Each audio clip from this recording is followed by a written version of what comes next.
Hello, I'm Dave Moore with PITC, and today we're going to be going over the testing procedure for an RPBA. The device that we're going to be testing today is a model 375 ZURN Wilkins RP. The first thing we do when we test the device is we flush and clean our test cocks.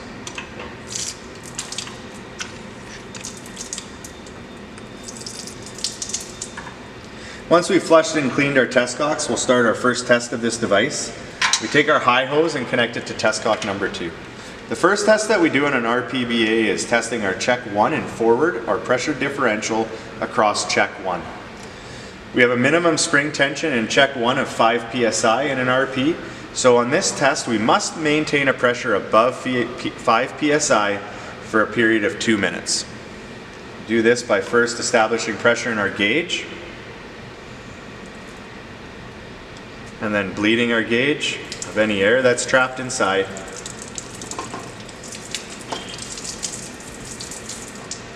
Once we've bled our gauge, we're going to shut off isolation valve 1 and open up test cock number 3. We're now reading 10.3 psi, well above our 5 psi minimum, so as long as this holds constant for 2 minutes, it would be recorded as a pass. The next check that we do on an RP is checking when our relief valve is going to open. Our relief valve has a minimum spring pressure tension of 2 psi, so on this test our relief valve must open before our gauge reading hits 2 psi. We do this by slowly opening the needle valve on our low side hose and observing when this relief will open.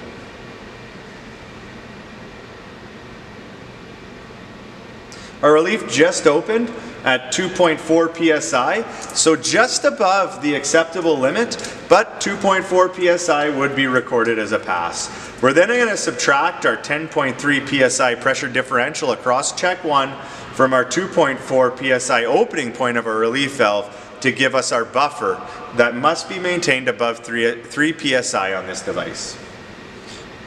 We're going to move on to the next part of our test. We're going to close our test cocks and remove our high hose from test cock 2 to test cock number 3.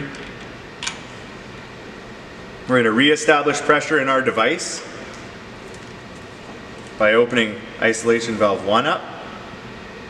Re-establish flow through our device by opening up test cock number 4. We're going to pressurize and bleed our gauge.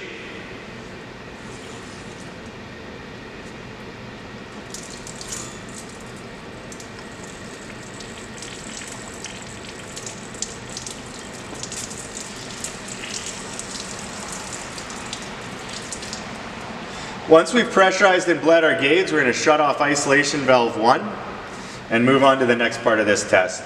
We're going to be testing our check 2 in forward, or our pressure differential across check 2 during this part of the test. Our check 2 in an RP has a minimum spring tension of 1 psi, so during this test we must maintain a gauge reading of above 1 psi for 2 minutes. We do that by opening up test cock number 4.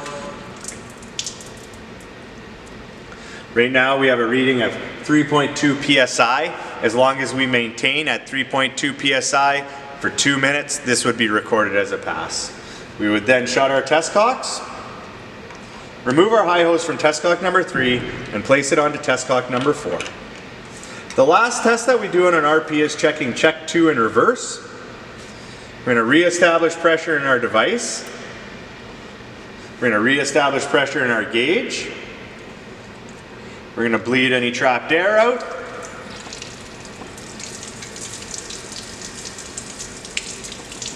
Once we've bled our gauge, we're going to shut off isolation valve 1 and open up test cock number 3. Right now, because our pressure differential is so high, because we have 65 pounds of line pressure here and 0 psi here, we just need to drop our gauge to a readable level. And then it must maintain a constant pressure for 2 minutes. If we maintain a constant pressure for 2 minutes, this test is recorded as a pass. We close our test cocks, remove our gauge, and return the device back to service.